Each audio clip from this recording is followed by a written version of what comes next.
Rodney. Rodney works in receiving, unpacking boxes and crates. Rodney is always emptying the crate before he breaks it down, even though it would be easier on his back if he just removed the items on top, then removed a side to reach the parts in the bottom. One day, Rodney reached for a 50-pound part at the bottom of a crate, and he couldn't straighten up. The doctor told him he'd strained his lower back. Rodney knew better, but he'd figured he'd always done it that way and never had a problem so far. Sound familiar? How many times have you said the same thing and regretted it later? Evidently, you're not alone. According to the Bureau of Labor Statistics, strains and sprains, which are overexertion injuries that happen when you slip, trip, fall, or overdo it, are among the most common cause of work-related injuries in the U.S. They carry a high price tag, especially for workers like Rodney and Max, who depend on their bodies for their livelihoods. Max is a material handler in the same plant. He moves vital parts and materials from one station to another all day long. One day he wasn't thinking.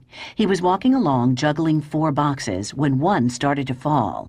Turns out Max strained his shoulder, bad, an injury that sidelined him for 6 months, not to mention caused some serious pain. Some people say you can pretty much predict a company's safety record when you look down at the plant floor. Sally is an assembly line worker. Look around the area where she works every day. Notice the parts, packing materials, and screws all scattered across her work area. Oh, and the coffee she spilled earlier. Not surprisingly, Sally slipped one day and tore the ligament in her knee. Even after surgery, it was a long time before she walked without significant pain. It's easy to figure out why workers in general industry are among those with the highest incidence of occupational injuries in the U.S. Think lifting, pushing, pulling, holding, walking, carrying, and throwing. All those moves you make in a typical day on the job, and the moves you don't intend to make, those slips, trips, and falls. Fortunately, solutions aren't that complicated either. In fact, strains and sprains are not inevitable, nor are they just what happens when you get old. Truth is, these injuries don't have to happen. They're preventable when you know how to use your body correctly and stay in balance.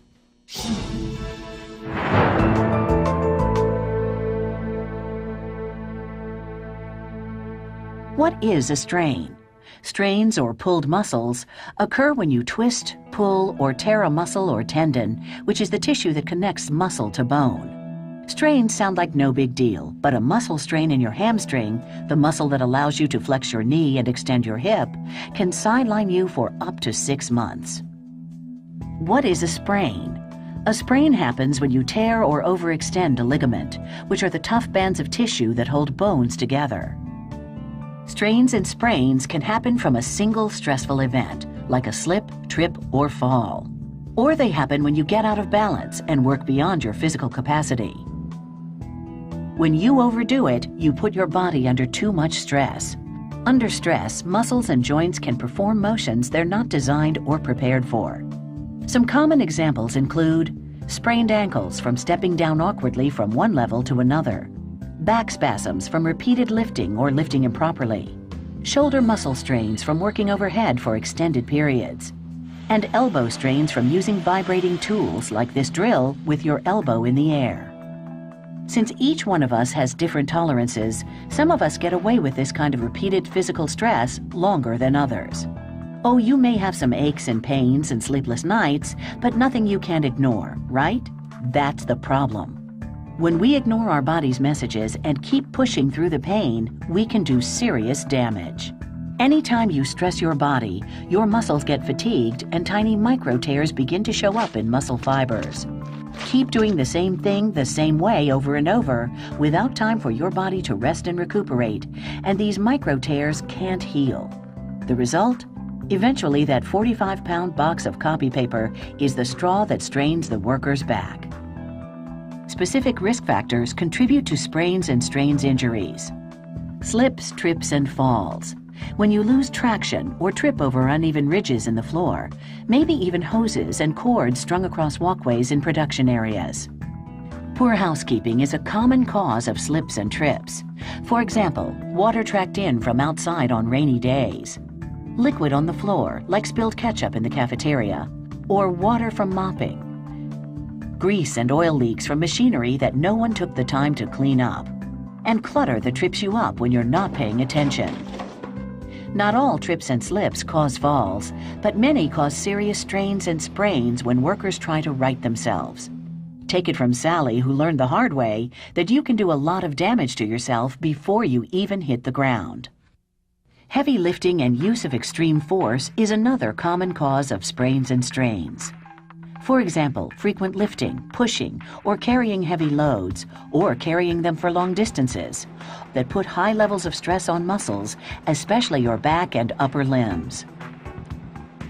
Finally, repetitive or sustained movements, like reaching, lifting, and carrying over and over again, or working in one fixed position for a long time, all cause sprains and strains. A good example is carrying a heavy box for a long distance through a plant, or continuously bending your back on an assembly line that's too low. When posture is awkward, repetitive movements are even more of a problem. Painting a ceiling with a roller is an example of repetitive movement in an awkward posture. So is using a pistol grip drill on a workbench when your elbow is up in the air.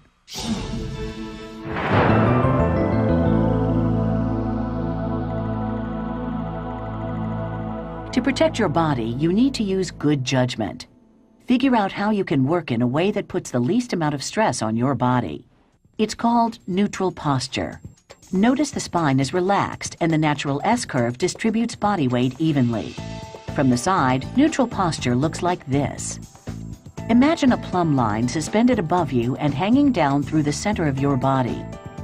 Your neck, shoulders, hips, and the front of your ankles all line up, balancing the center of your body above your sacrum, your base of support. Your upper arms are at your sides and your wrists are relatively straight. In this posture, the human body is able to work at peak performance. The more time you spend in neutral posture, the less likely an injury. Move out of neutral posture and you put stress on your body. Does your job require you to work outside of neutral posture? Then take a reverse stretch period every hour to release muscles and tendons. The reverse stretch moves your spine back into natural neutral posture, so muscles, tendons, and ligaments don't overstretch. If you've been bending forward, support your back like this and bend backwards for a few seconds. If you've been reaching up, drop forward gently, gripping a solid object to balance yourself. Or with hands on your knees for support, lean forward and don't bounce. Stretch your fingers out if you've been using them to grip a tool or object. Stretch your shoulders by gripping an elbow and moving it toward the opposite shoulder.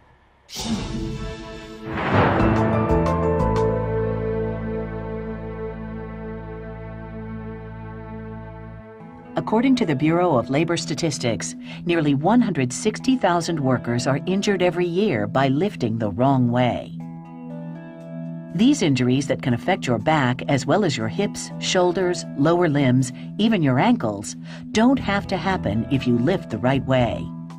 Before you lift, size up the load. This is not the time to be Superman or Superwoman. Lift only as much as you can safely handle by yourself. Even with the best conditioning and training, this is generally about 50 pounds for men and 30 pounds for women. If it's too big, separate it into several pieces or ask a coworker for help. Or you can use a device like a cart or a dolly. Next, survey your route. Look for hazards like spills on external pathways, floors with uneven ridges, or clutter. Clear aisles and doorways for safe passage and to maneuver equipment. Then you're ready to assume proper lifting position. Stand close to the load. With firm footing, center your body. Keep both feet flat, knees bent slightly. With your feet shoulder-width apart, put one foot ahead of the other to form a stable foundation. Bending at the hips, lean over your forward leg, making sure to keep your spine in the neutral S-curve position. Keep the center of whatever you'll be lifting inside your safety zone. This is the area directly in front of your body, from mid-thigh to shoulder height, extending about the length of your forearm and hand. When you bend to lift something below the safety zone, spinal discs and muscles of your lower back have to support the weight of your upper body, typically 2/3 of your body weight. Take Rodney. Another one of his habits is this. Instead of supporting himself with one hand on the side of the crate, he bends headfirst into 3-foot crates to lift out the parts. This suspends his entire upper body weight, 2/3 of his body weight, or about 120 pounds, from his lower back, putting a heavy load on spinal discs. Add to those 120 pounds the 50-pound part he tries to lift, and you may understand why Rodney hurt his back in the first place. If you're going to lift from a crate, use the side of the crate to support one hand, or dismantle the crate before you move the part. When lifting, get a secure grip on the load using your palms, not just your fingers, and slide it close to your body. Let your legs do the lifting, not your back. Legs have the largest muscles, so it makes sense to let them do the lifting. Remember to exhale as you lift. Holding your breath adds unnecessary stress. Lift the load straight up, making sure you don't twist. Use smooth, even motions and avoid jerking. Jerky movements can add stress to the lift and cause you to pull muscles in your lower back. Reverse the procedure to put down the load you lifted. Get in position, bending your knees and not your back, and carefully let go of the load. Don't twist. If you're lifting from the ground, drop to one knee and lift the load to balance it on your knee. Pause, adjust your grip, exhale, and then come up to a standing position. Again, make sure you hold the load close to your body in your safety zone. Before carrying a load, always test for stability and weight. Is the object difficult to bring close to your body because of its size, bulk, or shape? You may need help. It's always easier on your body to slide, push, or roll if possible. If not, keep loads close to your body. Avoid bending or lifting upward unnecessarily. Avoid carrying large or bulky loads that limit or obstruct your vision. You want a clear view of the path. If possible, use two hands to carry containers, or if you have to use one hand, alternate hands. If you need to make a turn when you're carrying a load, aim one foot in the new direction and use your feet, not your waist, to pivot or walk out the turn. Remember to keep your hips in line with your shoulders. Twisting while carrying a load is one of the most common ways people injure their backs. Try to avoid lifting heavy loads above your shoulders. If you do have to lift a heavier load like this, make sure to keep it centered between your shoulders. And don't reach and lift. If something's too far away to lift using proper technique, don't lean way over and try to lift it. You're putting a lot more stress on your back this way. Instead, find another way to get closer to the load, then lift it correctly.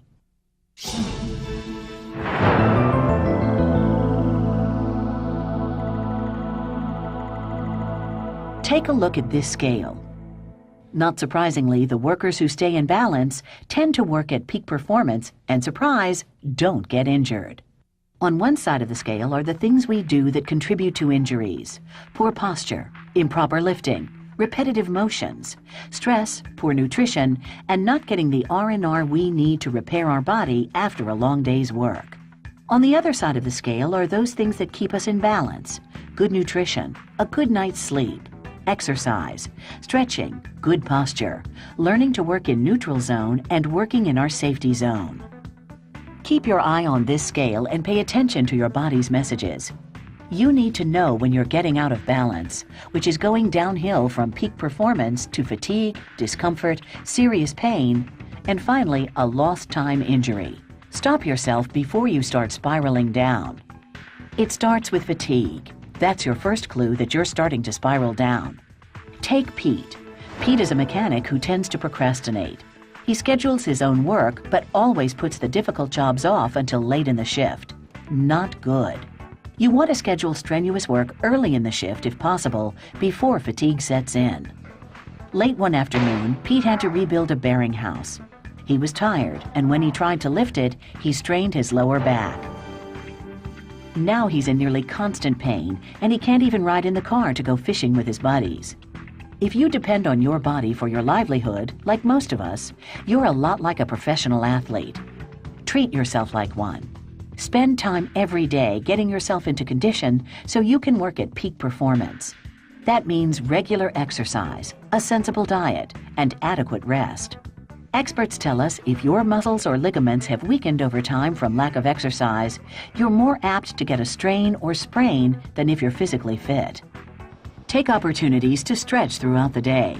Once every hour, take 2 minutes to stretch your muscles. This increases circulation and allows blood and oxygen to feed your muscles and nerves. Shorter, more frequent breaks help prevent fatigue better than longer, less frequent ones. Help your body relax by letting your shoulders and neck muscles go limp. Then swivel your head or arms or flex your hands and fingers. And when you overdo it, don't keep stressing and straining your back and your muscles. Most of us ignore our body's messages and continue pushing through the pain until it gets serious. Know the symptoms of back pain. Since most injuries develop gradually over time, you can ward off serious problems if you learn to watch for warning signs. First, watch for muscle fatigue or aching that doesn't go away with rest. That's a common warning sign. Other symptoms include numbness, burning, stiffness, and tingling that go away if you stop what you were doing. And notice any decreased range of motion. Take it from Max. If you can't move your forearm up over your head, you have a problem. The sooner you get help, the better your chances of a fast recovery. Seek medical attention if you notice recurrent pain or discomfort. Don't put unnecessary strain on your body, like Sheila here. Sheila is a delivery driver. She has a bad habit of jumping down out of her truck instead of climbing down. It was only a matter of time. She came down just a little crooked one day. The result? A sprained ankle. Exit your vehicle carefully. Check for appropriate clearance, then step out slowly, watching for slick areas or uneven ground. Never jump from the vehicle. Stay in neutral posture as much as you can, and when you have to work outside it, change positions often and reverse stretch. Lift the right way and sidestep painful back injuries by working in your safety zone. Take it from Rodney. Just because you've always done it a certain way doesn't make it the smartest way. Size up your task before you lift, and don't try to be a hero. And keep your work area clear of clutter. Take it from Sally. It's far easier to remove the slip and trip hazards than to ignore them. Keep your mind on the job, but always with an eye out for hazards in your path, and do something about them. Each one of these workers learned the hard way that it's not what you're doing, but how you do it. Stay in balance and keep tuned into your body's signals. Work in neutral posture and stay in your safety zone. Finally, take care of the most important tool you have, your body.